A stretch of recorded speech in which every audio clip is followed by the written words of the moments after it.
Our next type of graphing that we're going to be learning for linear functions is called slope-intercept form. Now, as far as graphing is concerned, or writing equations, slope-intercept really is the most common used for linear functions. So first, let's discuss slope. At this point in your study of math, you should be aware that the slope of a function is the ratio of the vertical change, or rise, of a function to the horizontal change, or the run of that function. From a formulaic standpoint, slope, which is denoted with the variable m, is y2 minus y1 divided by x2 minus x1. It doesn't matter which points you count as your first or your second, just you have to be consistent. And we'll get some practice in this lesson at calculating that. Now, as far as types of slopes, when we're looking at linear functions, there are four different types. There is a positive slope, so as I read my graph, I'll read it from left to right. Positive slope means that as I move across my graph, my line is rising in height. Next would be a negative slope, so as I move left to right, my line will fall. A zero slope, which tells me as I move left to right, I have a line that's parallel to the x-axis. And the last is an undefined slope, which is not really a function.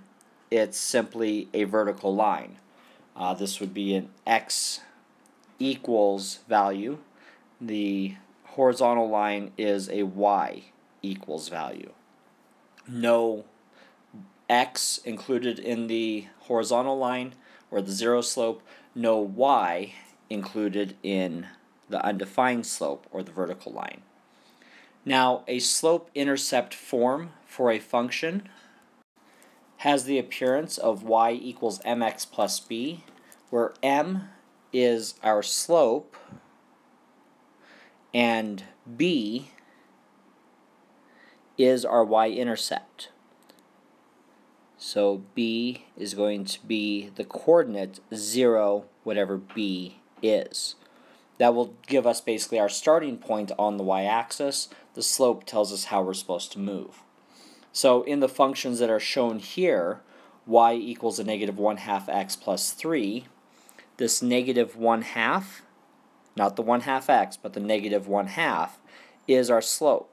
So as a descriptive, this would move from any given point on the line down 1 because it's negative, and then right 2. People will often use description of over, but you can't do that because both left and right qualify for over. So we're going down 1, right 2. The 3 at the end tells me that my starting point is the coordinate 0, 3 on the y-axis. Our next equation, y equals 7/3 x plus 7 2/3.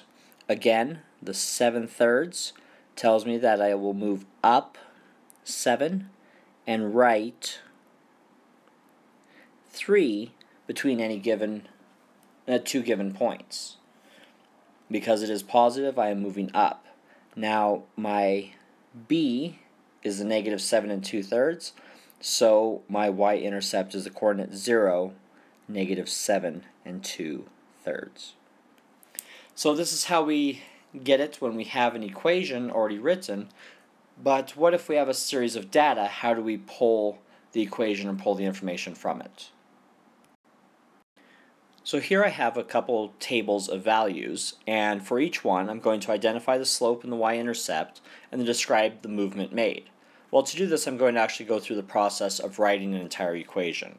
First thing I need to do is find my slope. Now slope is again my change of y, so y2 minus y1 divided by my change of x, so x2 minus x1. So how do my y's change? How do I go from 20 to 14? And the answer is I subtract 6. Well, how do I go from 4 to 7? The answer is I add 3. So when I look at my slope equation, my change of y is negative 6, my change of x is 3, and when I divide these, I come out with a value of negative 2. So I have now identified my slope as being -2 for each unit. Next, my y-intercept. The y-intercept becomes a little bit more difficult to be able to calculate. So I'm going to start with my main function, y equals mx plus b, and then I will substitute in values in order to solve this. I've already found that m is -2, but I need more help for finding b. Any point from this table is a valid point that lies on the line. So if I simply select one of them, I can calculate the value of b. So to make it easy, I'm going to use the line 13, 2. So substituting in, I get 2, my y value, equals -2, my slope, times 13 plus b. Solving, I get 2 equals a -26 plus b, and then adding 26 to each side, I get 28 is equal to b. So my end equation comes out being y equals -2x plus 28. So my y-intercept is the location 0, 28. My slope is a -2, so describing that, I'm going to say, since it's negative, I'm going to go down 2, and it's divided by 1, so write 1. Now let's do that with our second table of values. So again, finding my slope, how do I move from 1 to 7? That is 6, positive. How do I move from -8 to -3? And that is by adding 5. So my slope is 6 divided by 5, or simply 6/5. Next, I need to be able to find my equation. So y equals mx plus b. Selecting a point on here that I would like to use, I'm going to use the third one down this time. So 13 equals 6/5 times 2 plus b. Now 6/5 times 2 is 12/5. That equals 13 when added to b.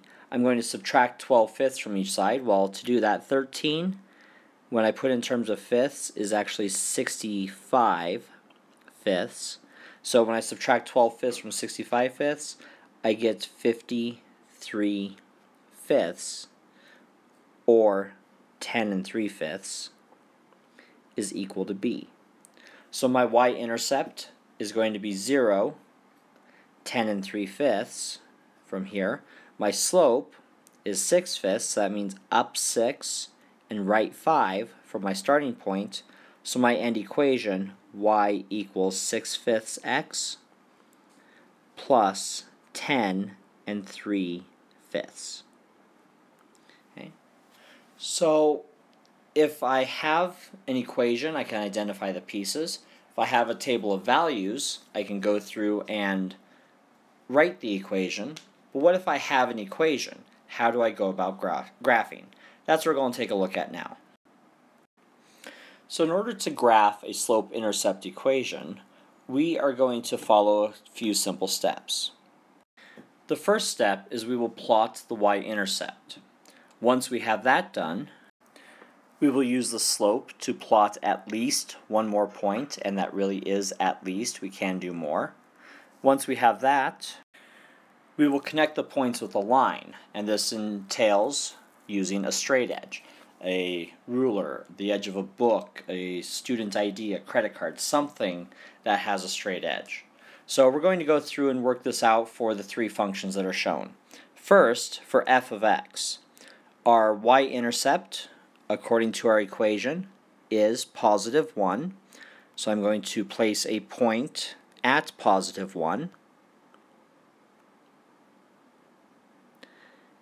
Next, I'm going to use my slope to plot at least one more point, and my slope is -6.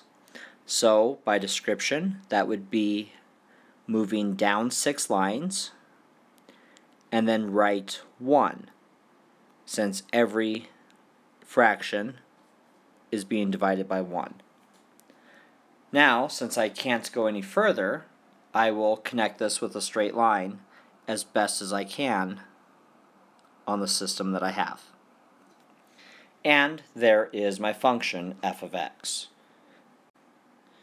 Next, let's go through the process of plotting g of x.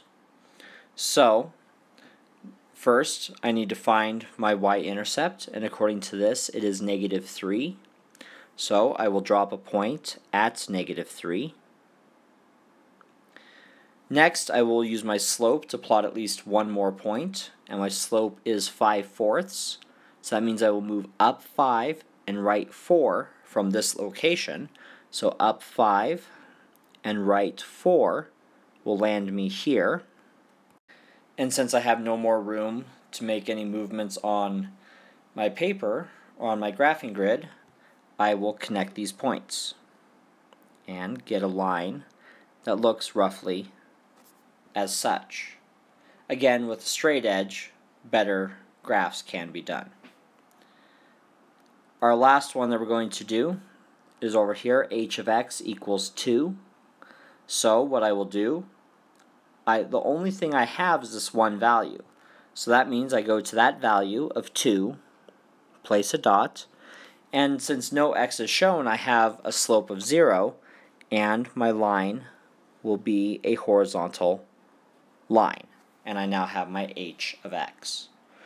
So simply following the procedure shown, plot the y-intercept, use slope to plot at least one more point, and then connect the points with a line, we can graph any equation written, or any function written in slope-intercept form.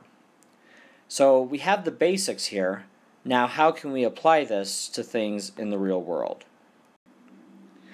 A catering company charges $35 for supplies and service, and $4 per person for food. We need to write an equation in slope-intercept form to express the catering cost, y, for x people to be served. And then what would be the cost for a party of 175 people. So let's take a look at the information that we have.